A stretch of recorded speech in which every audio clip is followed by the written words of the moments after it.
Bismillahirrahmanirrahim. Segala puji hanyalah milik Allah, Tuhan semesta alam. Salawat iring salam semoga selalu terlimpahkan kepada junjungan kita Muhammad SAW beserta seluruh keluarga dan sahabat, juga para pendengar sekalian. Puji syukur kami aturkan kehadirat Allah Subhanahu wa Ta'ala, karena hanya dengan rahmat, hidayah dan taufiknya, dengan channel dan Muhammad dan harapan kami, semoga tayangan ini memberikan manfaat yang besar bagi para pendengar dalam upaya mendekatkan diri kepada Allah Subhanahu wa Ta'ala. Amin Allah ya rabbal alamin. Tahu cara untuk kembali ke jalan fitrah, cara kita menuju kembali ke jalan yang fitrah. Ini maksudnya bagaimana? Saya urai dulu proses kita, Bapak Ibu. Kita asalnya Tuhan menurunkan ke dunia ini, kita dalam keadaan suci, fitrah. Bahkan baginda Rasul Muhammad memberikan satu penjelasan dan pertanyaan lewat hadisnya yang terkenal, kullu mauludin yuladu alal fitrah. Setiap bayi yang lahir atau yang dilahirkan ke dunia ini itu dalam keadaan fitrah, baik secara jasmani, lebih-lebih secara rohani. Artinya fitrah, rohaniah kita itu belum tercampur dengan urusan selain Allah. Ini dalam posisi fitrah. Lah, setelah kita berjalan atau melakukan sesuatu di dunia ini, rohaniah kita lebih-lebih ketika saat menjelang akil balik, kita sering di situ rohaniah kita beriman kepada selain Allah dalam konteks apapun, yang memiliki, yang menguasai, yang bisa ini, bisa itu. Hati kita ada iman selain daripada Allah. Loh, inilah Bapak Ibu, letak kita telah menodai kesucian kita di mata Allah. Ingat, kefitrahan jiwa manusia itu tidak akan pernah muncul kembali ke fitrah, asali fitrah kotor, fitrah tidak akan bisa kembali ke fitrah manakala rohaniah kita masih terkekang, terpenjara, terbudakkan oleh kepentingan nafsu di dalam diri kita. Nggak bisa.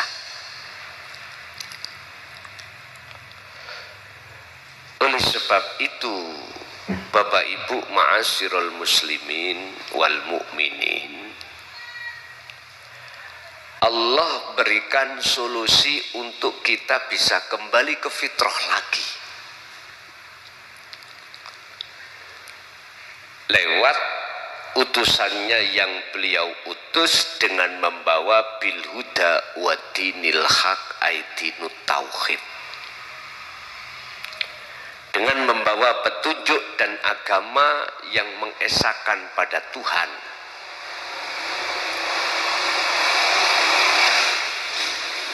di saat zaman beliau Nabi Muhammad itu menyerukan hal yang seperti ini.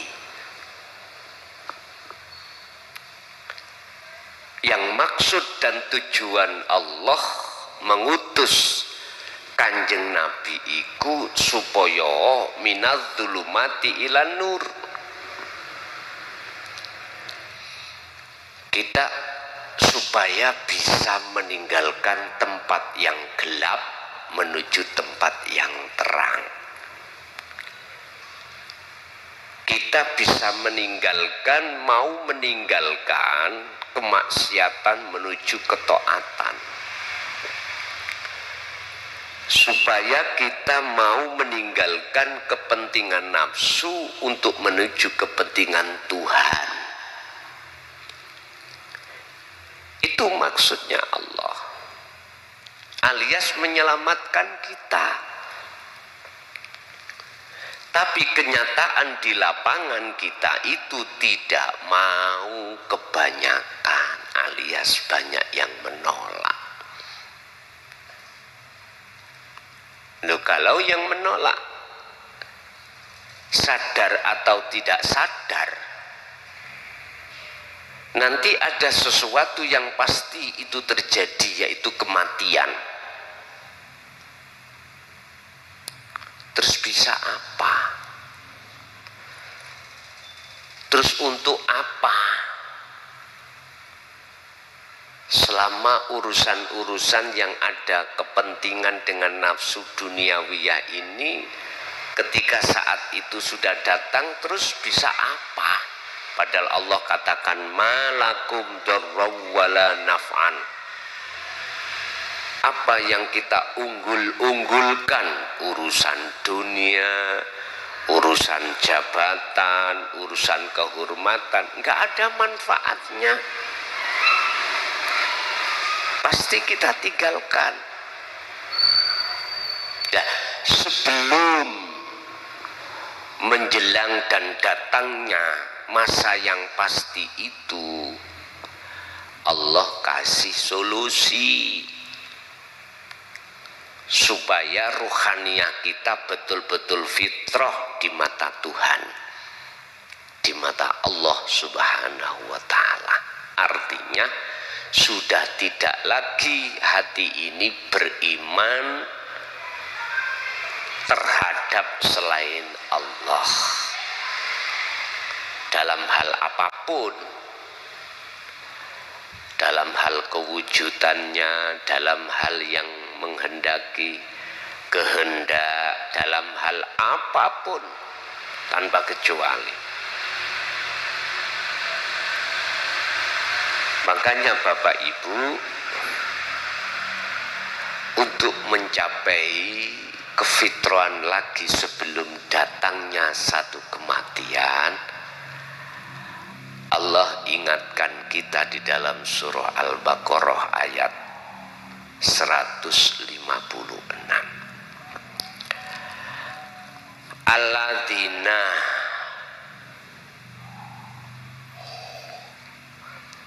utawi wong akeh ida asobat hum tatkalani ngenani sapa ladina musibatan ing musibah iku kalu mongko padha dawuh ngucap sapa alladina rupane ucapan innalillahi wa inna ilaihi raji'un. Ini tidak diucapkan secara hakikat. Cara syariat diucapkan, nek cara hakikat itu dipraktekni ning rohaniyah jenengan. Piye carane praktekni? Gini Pak, segala hal apapun yang dihadapkan Allah terhadap kita, baik itu tentang perkara enak dan gak enak, Yang enak dan gak enak itu ada di ibadah murni atau tidak murni. Mereka yang dimaksud dalam ayat ini, ruhaniyahnya itu ada satu kesadaran bahwasanya apapun yang terjadi, yang muncul, itu datangnya tidak dari diri kita makhluk atau dari orang lain makhluk, enggak. Maksud wa inna ilaihi raji'un, kembali kepada Allah, hatimu mengembalikan kembali semua itu yang berperan, semua yang melakukan, semua yang menggerakkan, semua yang menghendaki, semua yang apapun itu Allahnya. Ini maksud daripada inna lillahi wa inna ilaihi raji'un. Parani dari sana, datangnya dari sana, kembalinya ya ke sana. Artinya semua apa yang timbul dan muncul dalam diri kita itu sesungguhnya sumber datangnya dari Allah. Wa inna ilaihi raji'un, dan kau harus mengembalikan pada sumbernya. Tatkala di dalam hatimu sudah tidak mengakui kalau perkara itu sumber tidak dari dirimu makhluk, maka secara otomatis dalam hatimu akan muncul datangnya dari keakuannya Allah Subhanahu wa ta'ala, Tuhan yang ada di dalam dirimu. Ini maksud kembali ke fitrah. Oleh sebab itu lakukanlah di dalam segi aspek apapun yang kau lakukan ketika Anda di negeri seberang sana, dalam rangka mencari nafkah, ya, dalam rangka jenengan iki memberikan nafkah terhadap keluarga, anak, suami, istri. Mestinya istri itu yang diberikan nafkah, tapi istri nggak ada salahnya bila membantu sampai jenengan ke negeri orang. Apapun yang terjadi di sana pada diri jenengan, belajarlah hatimu untuk menyadari itu datangnya dari Allah, bukan dari dirimu. Contoh, jenengan makan, jenengan kerja, jenengan apapun, dalam hatimu itu ada nafsu. Yang nafsu itu wayasudduna an sabilillah, menghalang-halangi hatimu supaya kau tidak ingat pada Allah. Bentuknya jenengan dipaksa oleh nafsu untuk ngakui datangnya perilaku pekerjaan, makan, pekerjaan, apapun gerakan, hatimu dipaksa oleh nafsu untuk ngaku-ngaku. Ini nafsu memang. Oleh sebab itu, tolong seringlah kembali kepada Tuhanmu. Artinya, asahlah kesadaran dalam hatimu sebuah rasa atau iman bahwasanya sumber datangnya dan kembalinya hanya pada Allah. Sumbernya dari Allah. Jadi sing sering dalam hatimu memunculkan satu rasa bahwasanya semua itu sumbernya dari Tuhanmu, baik yang melakukan, menggerakkan dan apapun. Sing sering hatimu seperti itu. Bapak Ibu, Jikalau betul-betul Anda itu kembali kepada kefitrahan, yaitu pada Tuhan, keimanan dalam kesucian, hanya iman pada Allahnya saja, maka berikut ayatnya 157.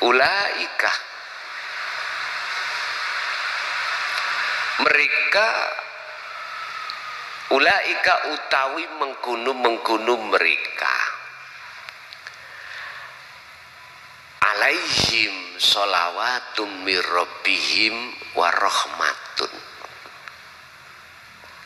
Ikulah orang-orang yang memperoleh ampunan dan rahmat dari Tuhannya. Sholawatum mir rabbihim wa rahmah.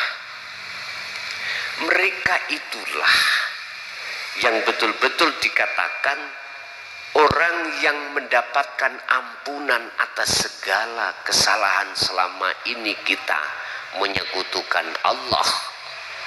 Wa rahmatun, dan rahmat pertolongan dari Allah, dari Tuhannya. Tidak cukup sampai di situ. Wa ulaika humul muhtadun. Itulah sebetulnya yang dikatakan orang yang dapat petunjuk.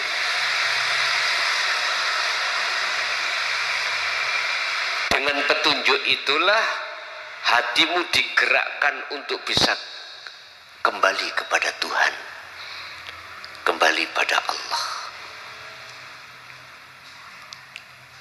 Bapak Ibu, walaupun temanya singkat dan isinya padat, ini akan mengena terhadap kita.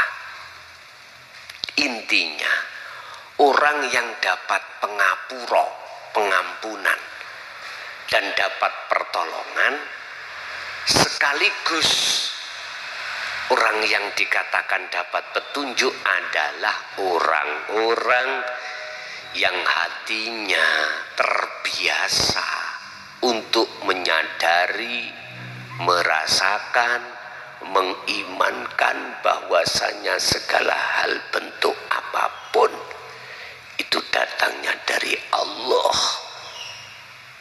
Nah, ketika rohaniahmu itu beriman bahwasanya semuanya datangnya dari Allah, maka secara otomatis itulah yang dikatakan Anda telah kembali kepada Allah. Itulah kefitrahan. Itu kefitrahan. Bukan memandang kefitrahan itu dari sisi jasmani, dari sisi rohani. Kita setiap saat dan waktu sejak akil balik sampai entah berapa puluh tahun kita berumur, iman kita telah kita gadaikan dengan duniawiyah karena nafsu yang menarik kita, supaya iman kita itu tidak pada Allah tapi terhadap makhluk dalam segi apapun. Untuk kembali ke fitrah ini Bapak Ibu, bisa Anda lakukan untuk merasakan, menyadari bahwasanya semua itu Allah. Itu bisa Anda lakukan ketika saat jasmaniah sampean iki repot urusan kerjaan, bisa. Atau tidak repot jasmani ini urusan dunia. Kedua-duanya bisa Anda lakukan. Dan inilah yang kusebut sebagai kholwat. Hati meninggalkan iman terhadap tauhid atau selain Allah makhluk berarti, dan hati hanya beriman pada Tuhan Allah atau Allah Subhanahu wa ta'ala dalam hal apapun. Ini dengan rasa, Pak, bukan dengan ucapan, dengan rasa. Makanya tidak ada alasan kita dalam 24 jam ini kita nggak mengasah zikir kesadaran itu. Nggak ada alasan. Karena ketika saat jasmania repot, di situ juga ada Allah, dan hatimu mudah untuk melakukan dan tidak akan mempengaruhi atau menanggalkan urusan repotin dunia. Tidak. Dengan rasa, berarti hanya dengan hatimu. Inilah cara untuk kembali ke fitrah lagi. Sebelum kami tutup, sebagai kesimpulan, tolong, sisa umur kita tinggal berapa tahun kita tidak tahu. Gunakan sebaik-baiknya sisa umur kita untuk sering dan terbiasa berzikir sirul asrar. Itulah rasa. Untuk sering mempraktekkan zikir rasa, untuk sering mempraktekkan kesadaran dalam diri kita bahwasanya semua sumber datangnya dari Allah di dalam diri kita. Bapak Ibu hadirin, khususnya jamaah yang di Hong Kong, untuk tahun 2024 ini kami memang ketika bertausiah tidak terlalu lama seperti tahun-tahun sebelumnya, tapi tetap akan kami berikan tanya jawab. Antara judul dan ayat secara simpel dijelaskan